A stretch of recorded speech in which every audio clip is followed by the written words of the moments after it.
Good evening, everybody. You can tell I'm not being presumptuous here, but I've got an England shirt on just in case. This is 4 days before the live show, so we're not going over the top. We are here today with How We Roll, Owen. Great guy, magician, Irish chatter. He loves it. And I've done him a favour in wasted possession, which hasn't happened very often. But by beating people, Owen qualified. I went against the wants of everybody else in the tournament, and I was like, "No, do you know what? You guys are complaining. This guy's all right. He's all right." And not only will we get him through on wasted possession, we'll get him in on down the local as well.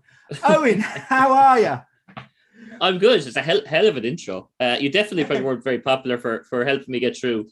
But I would like to point out I've never not qualified from the Waste Possession podcast.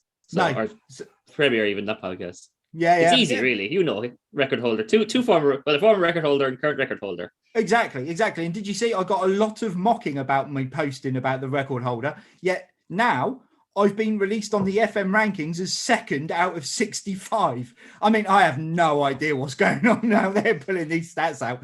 But I mean, a bit of a scandal. They've left out season 2 of the Wasted Possession, so my record isn't in there. But no, I got the same. They're like, oh, it's a record, but it means nothing against the group stages. It's like, well, before you're sent to the group of death, you'll go nowhere. And now I've got a record against the group of death. And it's like you guys in Croatia. Oh, Croatia are an old team. It's not that good a win anymore, despite, it's still beforehand that you're going to get slaughtered. Yeah, exactly. It's still a decent team. But yeah, so guys, obviously with the standard stuff we're in the box with, we'll go through the 5 questions with Owen. As we know, always the same 5 questions, but an array of different answers. And today we will be getting those different answers from Owen's point of view. So let's start with question number 1. What is your first real memory of football? So it was a weird question for me because I have a couple of kind of patchy memories. Yep. But so like I have the first thing I could remember, like in a little snippet is just Paul Rideout scoring in the 95 FA Cup final versus United. Yeah. But I followed United because everyone else followed United. I wasn't very into soccer. I played soccer in the playground. Yeah. But even before that, I remember, and it's soccer related in Ireland. Like we went mad in Italia 94. So like I know USA 94. Or sorry, USA 94. Sorry, Italia 90 was the first one I got into. Yeah. I don't remember any of that. And I don't remember any of the matches or on the pitch stuff for Italia 94. I was 7. I would have been 6 at the time, going 7. But I remember having a coin collection that Esso, the garage, the petrol station used to do. And it had like Phil Babb, Terry Phelan, like Andy Townsend. Andros Townsend there. Yeah. Yeah. But they were just, in my mind, they're metal coins, but I can't imagine for 20 quid of diesel, you're getting a metal coin with an Irish player on it. And they had this cool cardboard flip book. Like it was such a big deal over here. Yeah. I had a giant inflatable hammer in the tricolour. I don't know why it was a hammer, but these things, like it was free crap that was, green, white, and gold just everywhere. So that's my earliest memory. And you say Italia 94, but actually from my perspective, the biggest moment of that was the Ray Houghton screamer against Italy. Obviously, it was in America, but it was Italy where the big moment happened. And, I still remember it's bizarre because there's so much animosity to non-Irish managers when they go in and manage Ireland to an extent. Much, yeah. But Jack Charlton was loved. Well, he played agricultural football. Like we have our own sport here, Irish football, which is fairly rough and ready. Yeah, and the Gaelics, the Gaelic. Like Liam Brady was one of the greatest midfielders of his generation outside of Ireland or anywhere. Like he was one of 3 foreign players to play for Juventus, and they could only have 3 foreign players. The other 2 were Platini, and I can't remember the other one. It's another legend. He didn't see the ball in an Irish team with Jack Charlton because it was just played over his head, and he did defend, and he wasn't a defender. But like Jack Grealish being in a team playing a long ball 4-4-2. But I mean, he got us to our first 2 international tournaments, first 3 international tournaments. Yeah. So yeah. People can't knock him too much if he's doing that, can they? So exactly. Fair enough. Cool. So in terms of international tournaments, you say you got patchy memories of USA '94. So what was the first major international tournament you remember? So the first one I remember was probably Euro '96. The first one I cared about came about 6 years later. But I remember watching that Scotland game definitely with Gaza scoring the goal. Yes. And I remember clearly. I'm pretty sure I have it right. There was this tournament. I think it was Oliver Bierhoff got a golden goal in the final. Was it? Oliver Bierhoff scored a golden goal. Yeah. So that I remember. But again, that's very patchy memories. I don't remember sitting down and being excited and watching it. Like when I really got into international soccer, and probably when I really started into soccer was probably that United team in '99. And they were being everywhere, just playing the Spice Boys, kind of as it was building up to that. But the first time I really started caring about soccer, and when as people know now, I follow Bolton. I actually okay, I care about soccer. Time to actually pick a team, not just say I follow United because everyone does. Yeah. Was qualifying for 2002 World Cup with Ireland. I kind of had been getting in and out and kind of dabbling, watching us almost get there for Euro 2000. But Jason McAteer, we to win a game in the group against Holland, and they had Jimmy Floyd Hasselbank, Pierre Van Hooijdonk, and we got. I want to say it was Steve Finnan got sent off. Right. And a 10-man Ireland won 1-0 to get us into the playoffs, basically, more or less. We had a couple of games left in the group, but that essentially meant we got into the playoffs. And it was 10-man Ireland went 1-0 up with 10 men. They went to a 4-4-2. They had Overmars, Clivert, Hasselbank, Van Hooijdonk. we were just holding on. There was, I remember whoever the centre back was in the day, Richard Dunn maybe ran in, or Gary Breen, I think, ran into Shea Given, and the ball hit the post and trickled wide. It was just everything went our way that day. We played well. They should have scored about 4, but that was okay, I'm in. I'm into soccer now. I'm fully in. Yeah, no, that's fair enough. And then which one was that? Did you say Euro 2004? No, that was before the Saipan incident with Roy Keane. That was 2001. It happened qualifying for 2002. Right. Okay. Yeah. Cool. Did Ireland qualify for that one? We did. We beat Iran in the playoff. So we got through to that. Brilliant. Love it. Yeah. Love it. And then obviously famous moment of getting robbed in playoffs by a dirty cheating Thierry Henry. Yeah, that was, I mean, I'm conflicted about it. Obviously it's awful. It's terrible. And he's everyone's oh, why would he do it? If he was Irish and he did that, he could have been one cap player of Ireland. We'd have a statue outside every airport as he came in. So it was awful. And the ref, he screwed us. It was very blatant, that one. Yeah. I mean, he's a winning mentality. He did. I would have done it. I've cheated in games that were way less important than that. Exactly. And I think it's a natural reaction as well, isn't it? The ball's coming across and you can't reach it, and you can't naturally just put your arms out. And if no one says anything, you're whoa, nothing to do with me, Moss. From his point of view as well, if he admits it, in the, what's it called, the stadium in Paris, I've been there a couple times, I can't even think of it. Yeah, the massive stadium, 80,000 French fans. Yeah.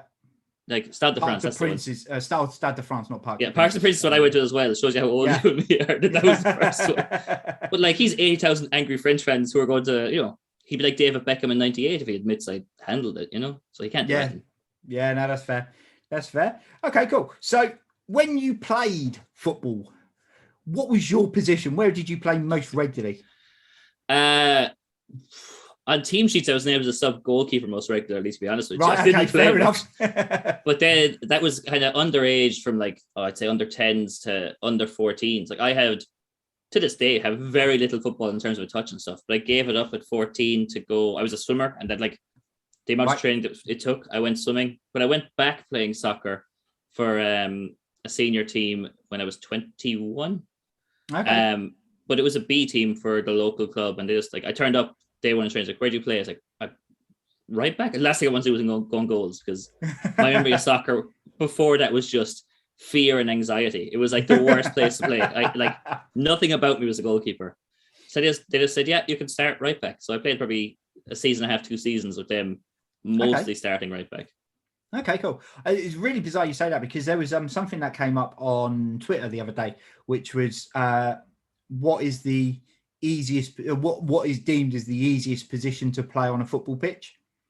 And I've got a conflicting view on this. I think if someone is fit and has a decent level of stamina, but they're not technically very good, you can play them as a centre midfielder. It's damage limitation. I should have said that. I think the same. Yeah. Yeah, they're not good with the ball, but if they can keep running and keep hassling, then they'll do a job in there. But I said the easiest one to coach, and I'm never a defender, least defender person in the world, but I can read a game quite well, and I think the easiest position to coach is right and left back, because if you don't want your fullbacks to go bombing forward all the time, you can coach them to do the job there really well, and essentially anyone out wide is limited on the choices anyway, because you can only ever go inside most of the time. Yeah, and by the time I'd become 21 at that point, so I had gone to uni and had started, so it wasn't the fit somewhere I was, but still for the guys on that team, and I was relatively young. I was very fit. My thinking was, I can run with most guys. I'm not very fast, but I'm not slow. Yeah, and I'd gone from being a nervous kid. Like, part of the reason I wasn't good at soccer underage was skills, but I had no self-belief and didn't have any, like, I really didn't actually care if we won, which changed as I got older. Yeah. So I was like, I could run with anyone, and I'll stand on someone. I'll be that annoying guy that just won't, like, the ball is nowhere near getting past you. It's it's off the pitch, someone's getting taken care of. I'm still standing beside my man marking him. I'm that guy. Ball goes over the top. I'm not faster than him. I will more or less jump on his back. And at our level of football, like, basically, I'm like a jockey to this guy he was literally a racehorse. Like, at our level of football, it took so much to get booked. Like, I wasn't hatcheting men down. Yeah, I was pulling jersey. I was a nightmare to play against, and I was mouthy as well. Like, it was awful to play against me. Just constant wind-up merchant and everything else. Yeah. And so you've changed then. Completely different. Completely different. I do my worst work with the ball. The worst thing you do to me is pass me the ball. Like, why are you giving me the ball? This is not what I'm here for. Brilliant. Oh, I love that. Okay, so in theory then, if there was one thing you could do that would have enhanced your football ability, what would it have been? Have more self-confidence when I was that younger age kid. Now, there was not there was bad coaches, but they kind of saw I didn't really care, so they didn't put me outfield. But, like, if I had that more self-confidence or cheeky kid to say, it's the last game of the season, we're fucking stuck in 10th anyways, give me a game outfield, and realize that most kids at that age were just as nervous as stressed as me, even the confident kids. Like, we all had the same, we're all going through puberty, crippling self-doubt at the best of times. So. Yeah, no, that's fair. I mean, do you know what? It's really bizarre that you say that, because a lot of the guys we've spoken to, all regular streamers, regularly on camera doing stuff, but a lot of people that we've spoken to have said actually one of the things they wished they'd had more of when they were playing regularly was confidence and self-confidence. And whether that's something that has come later in life, or whether actually, I think for some people, it's more a case of it's hard to, with football, it's hard to put yourself forward and say, I am this person, because it's so easy to be shot down. Because if something goes wrong, everyone's going to say, I thought you were meant to be good. Yeah. And it only takes one thing. And no one wants to put themselves in that position. It's interesting you say that as well, because I hadn't thought about it, you just said that now. I got on really well with a lot of the guys I played soccer with, but I don't think we had any great team spirit or atmosphere. Like, if someone got punched, we'd all go in and back a friend up.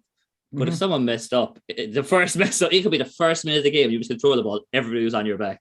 Yeah. And that's just, even for the good guys, like, it's like, if the best player in our team had 2 bad touches to start his game, there's no way he couldn't have had a bad game, because every one of us would be roaring at him, which is a terrible way to play soccer, Yeah.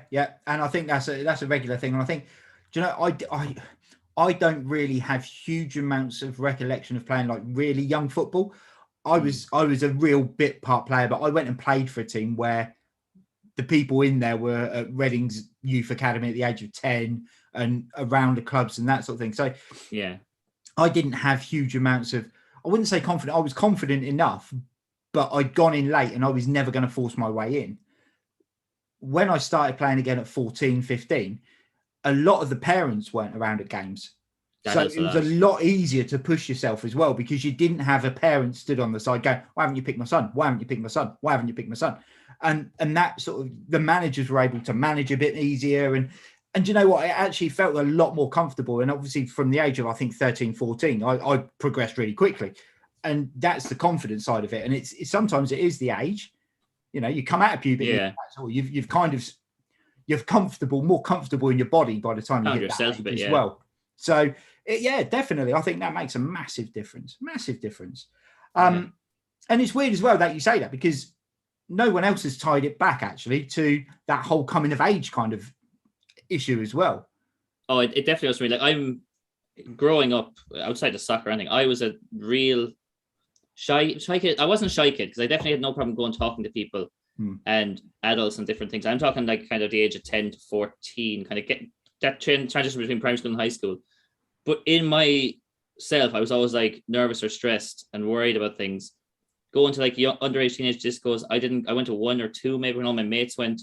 Yeah. And I don't know why, because I was a popular guy. People thought I was confident, but it was only kind of 15, 16 when I'm getting to an age when you're going out socializing with friends at an older age, kind of drinking, talking to girls. I'm like, I'm not going to get anywhere if I keep going the way I'm going by not going out. Yeah. And I almost faked it till I made it and then realized, oh, everyone else is in the same terrible place I am. And that helped a lot. Also, one thing about, to be fair to my parents, I never liked doing. I was sent to like speech and drama lessons and I hated it. Right. Definitely gave me the mountain confidence that I have now to talk. Didn't realize it till years later. Yeah. So no, that's definitely good as well. helped. Brilliant. Okay, cool. So we've caught up on your footballing history. Now it's all about your opinion. So it's question number 5.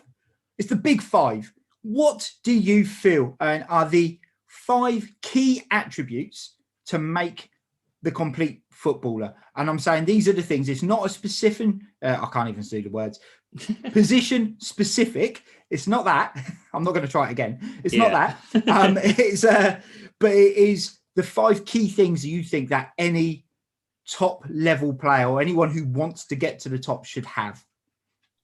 So I've listened to a few of the other ones that people have done, and I was kind of trying to figure out what really mattered to me. Kind of 2 or 3 jumped out fairly quickly, and obviously because I always have a memory of playing soccer in school in PE. Yeah. And it was me and 4, we used to do 5 aside, first goal wins, and a new team came on. You just picked your own friends to play. The teacher was cool like that. And we had 5 guys we all played soccer, but we weren't soccer players. There was like myself and a friend who was a swimmer. One guy was a surfer. Another guy was just a fit little wiry character. And we had played all the way from primary school together, pretty much knew what everyone was going to do. Yeah. And we could beat players who were soccer players. They'd be better, probably beat us 6 at the time, but we always gave them a good game. Yeah. And it's because we didn't want to let each other down. We knew what the other person was going to do. Like me and my mate Shane, I'm an average passer of the ball, but I know where he's going to be before he's there. So I can look like I'm Pirlo because I can play a ball and just know he's going to get there. So teamwork, kind of knowing your team is there, you have their back, they have your back, you know what they're going to do, is probably number 1 for me. Cool. So teamwork, number 1. Number 1, work rate, kind of dedication, desire to win is probably not the right way to say it, but like that B team I played on had a load of lads like myself who wanted to play soccer, wanted to win and do the best for us. And then we had lads who were good enough to play for the senior A team, but just really didn't give a toss. If we went 1-0 down, all of a sudden they're walking around the pitch. The ball comes to them, they'll sprint and go. Yeah. Like it is literally, there's lads I played with that I don't just like really despise them, but whenever I see them, I'm like, oh God, you could have it. Like such a waste of just talent and skill. And then the third one was, I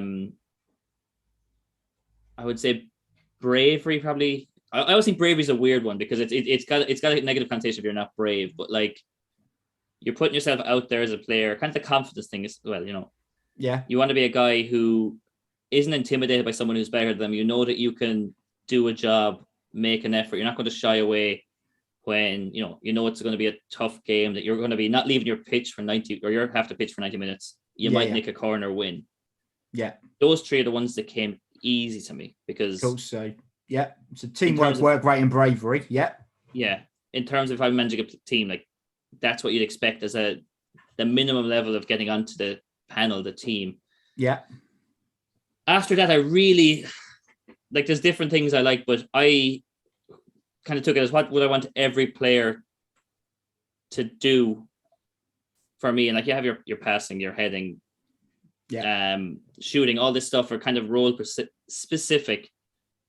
But I think not that it needs to be good, but I think everyone needs to be good at tackling And obviously, if you're a more attacking player, I don't expect you to be going flying into tackles. So I think if you're a decent level tackler, even as a striker or a winger, it helps you be a better winger to know. Like, I played against players who were really good football players, but they didn't know. They do things that I like, well, that's easy for me to tackle. You just don't seem to know that it is. It beats some players who are slow and stuff, but it gives you a split second to get your foot in and nick the ball away. I'd want people to be good at tackling. And a fifth one, I've really struggled with a fifth one. And I settled on, again, you slagged Ali for not having any real technical touching of ball. But I think. Well, you've gone with tackling. At least tackling is part of it as well. Kicking players, is it? Yeah. The last one I think is communication. And it's more than just on the pitch. You like obviously hear shouting man on and different things. Yeah. But talking to your teammates and saying, look, this player does this and favors this. I think if we spin the ball in behind, I have a chance to get there. Yeah. But also saying in training every day, you're going, look, you keep doing this, playing the ball to my feet, but I'd actually like a ball in over the top. I'd like, a 1-2 in this situation, and talking to players, because again, going back to that PE, that's what me and my mates would know. I mean, we played together so long, we'd say things that didn't even make sense. Like, we'd different moves, for lack of a better term, and you'd shout spin, and one guy would know that means he goes right, I go left, and the ball's played wherever. Like, I can't even remember what half things were, but it was one word calls we were doing. So I think that's important. Yeah, no, I agree. I think the communication as well goes not just for the players, it goes above that, because you've got to be able to get your message across of what you want. And the players have got to understand it. So you've got to understand how to communicate it to a level they know, or they're going to understand to put it into 100%. Practice. Yeah, no, communication is one that's not really come up before. And I think that is actually, that's possibly bigger than a lot of the other things. So obviously we've got teamwork, work rate, bravery, tackling, communication. Yeah. Look at that. Something a little bit different again. Love it. Love it. And that's why we do it. We throw it in. Everyone has a different perception. The mental attributes, the more I look at it, I think the mental attributes are becoming more and more key to a lot of footballers. 100%. And you see it more and more. I think, when I was growing up, a lot more of it was based around the technical side of things.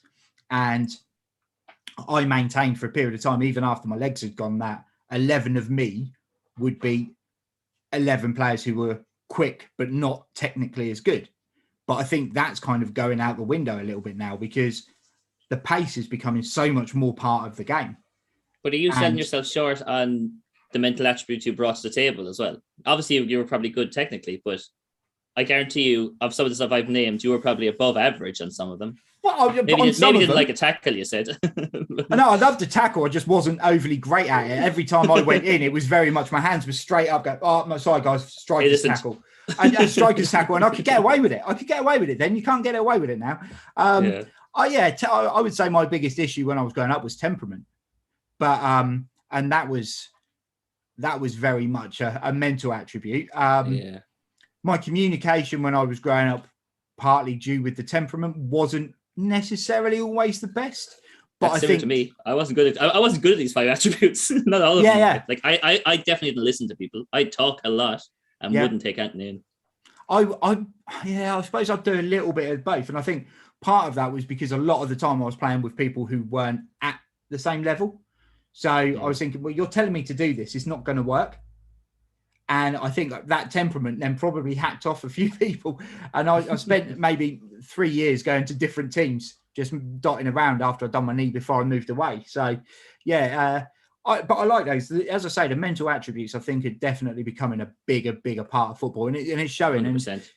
And we pull a lot of these ideas out of Football Manager because they're listed in front of us on a regular basis.